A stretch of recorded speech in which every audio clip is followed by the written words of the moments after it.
Jangan semua kematian itu selalu dikatakan COVID ya, karena COVID. Definisi itu disalahartikan, akhirnya bisa menguntungkan pihak-pihak yang ingin mencari keuntungan dari sebuah definisi itu.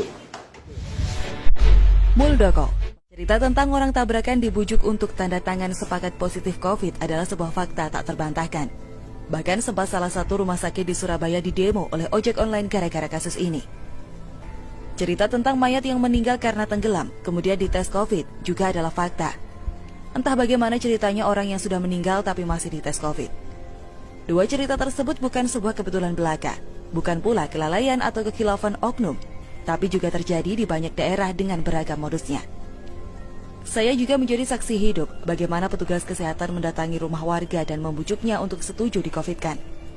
Lalu ketika ditanya kenapa yang bersangkutan menawarkan itu, jawabannya sederhana, untuk laporan desa.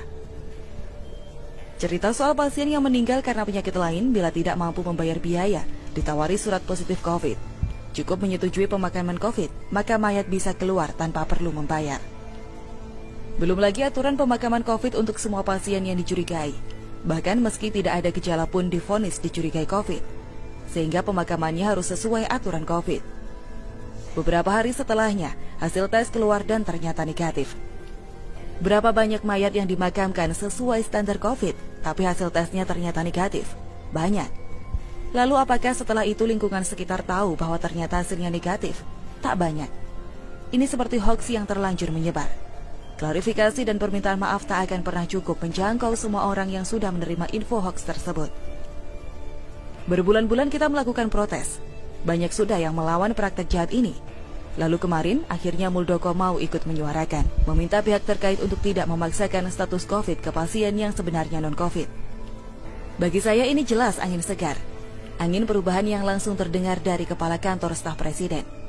Harapannya semoga para tenaga medis yang nakal mulai tobat, mulai takut untuk main-main dengan status COVID. Tapi selanjutnya pemerintah juga perlu mencari tahu akar permasalahannya. Teguran kepada pihak rumah sakit dan tenaga medis tidak akan pernah cukup kalau kita tak paham masalah yang memotivasinya.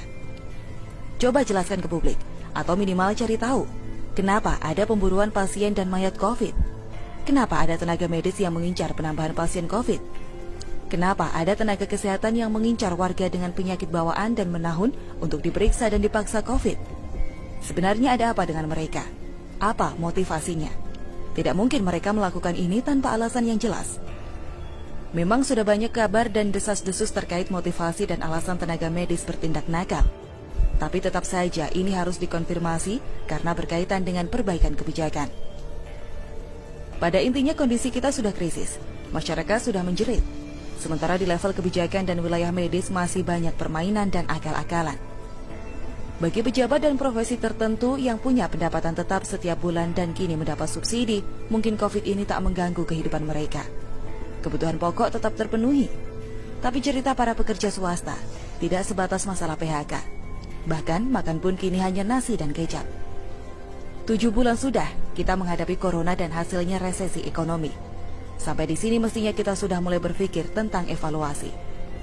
Sudahlah, sudah cukup kita belajar dan coba-coba. Data yang dikumpulkan sudah sangat lengkap untuk membuat perubahan. Untuk apa rapid test perjalanan? Kalau itu hanya untuk menjual paksa alat kesehatan, tidak akurat pula. Untuk apa membuat pemakaman khusus COVID? Toh mayat tak bisa menularkan virus. Sudahlah, jangan lagi main propaganda dengan mengumpulkan mayat dalam satu tempat hanya untuk menciptakan ketakutan. Satu langkah Muldoko yang kini berani berbicara frontal melawan mafia medis, patut kita apresiasi. Tapi ini belum selesai. Masih ada beberapa masalah dan perbaikan yang harus diterapkan. Semoga Pak Muldoko mau untuk lanjut melawan. Jangan tiba-tiba menghilang seperti Terawan. Oh ya, Terawan memang tak sempurna, tapi pernyataannya sangat terukur dan jujur. Beberapa pernyataan seperti COVID ini tidak berbahaya, bisa sembuh sendiri, tak perlu semua orang pakai masker, cukup yang sakit saja.